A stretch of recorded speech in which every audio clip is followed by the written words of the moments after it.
اب اس آیت کریمہ میں جو اللہ اور اس کے رسول کی طرف جو بلانے کا حکم دیا گیا ہے، اس میں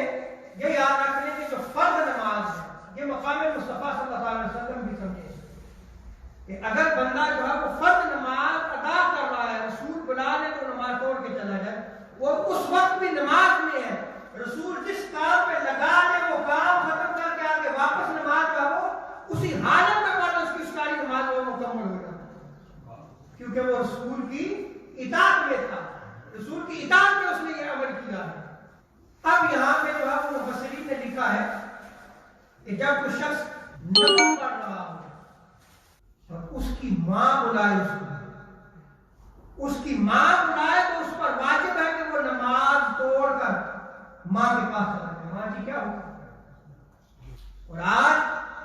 ہماری نوجوان نسل دیکھے گی کہ وہ اپنے والدین اور بالخصوص ماں کے ساتھ ان کا کیسا تعلق ہے، کتنی تکلیف دیتے ہیں۔ نفل نماز پہ اگر ماں بلا لے تو نماز توڑ کر تم جو ہے وہ ماں کے قدموں میں چلے جاؤ، لیکن اگر باپ بلائے تو پھر آپ نفل نماز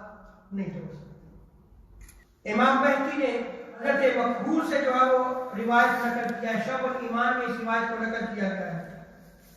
کہ جب تمہاری ماں تمہیں اس حال میں بلائے کہ تم نماز پڑھ رہے ہو اور وہ نماز نفل نماز ہے تو اس کے پاس حاضر ہو جاؤ، اور جب تمہیں تمہارا باپ بلائے تم نفل نماز پڑھ رہے ہو تو نماز نہ توڑو، نماز مکمل کرنے کے بعد امام ابن ابی شیبہ نے حضرت محمد بن المنکدر سے روایت کو نقل کیا ہے کہ رسول کریم صلی اللہ علیہ وسلم نے ارشاد فرمایا کہ جب تمہاری ماں تمہیں بلائے اور تم نماز نفل پڑھ رہے ہو تو نماز توڑ کر ماں کے قدموں میں چلے جاؤ، ماں کے پاس چلے جاؤ، فوراً پہنچ جاؤ، ماں جی کیا کہا، ماں جی کیا حکم ہے، اور جب تمہارا باپ بلائے تو حاضر نہ ہو۔ سو فرض نماز میں رسول بلائے تو فوراً توڑ کر جو ہے وہ پہنچ جاؤ، اور نفل نماز میں ماں